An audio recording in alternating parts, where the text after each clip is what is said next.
لیے کہ نتیجہ یہ ہونا تھا کہ وہ ان کا دشمن اور ان کے لیے موجب غم ہو۔ بے شک فرعون اور حامان اور ان کے لشکر غلطی پر تھے، اور فرعون کی بیوی نے کہا کہ یہ میری اور تمہاری دونوں کی آنکھوں کی ٹھنڈک ہے، اس کو قتل نہ کرنا، شاید یہ ہمیں فائدہ پہنچائے یا ہم اسے بیٹا بنا لیں۔ اور وہ انجام سے بے خبر تھے۔ اور موسیٰ کی ماں کا دل بے قرار ہو گیا، اگر ہم ان کے دل کو مضبوط نہ کر دیتے تو قریب تھا کہ وہ اس غم کو ظاہر کر دیتی۔ ہم چاہتے تھے کہ وہ مومنوں میں رہیں۔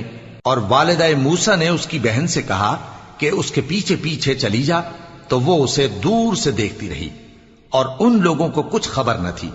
اور ہم نے پہلے ہی سے اس پر دائیوں کے دودھ حرام کر دیے تھے۔ تو موسیٰ کی بہن نے کہا کہ میں تمہیں ایسے گھر والے بتاؤں کہ تمہارے لیے اس بچے کو پالیں اور اس کی خیر خواہی سے پرورش کریں۔ سو ہم نے اس طریق سے ان کو ان کی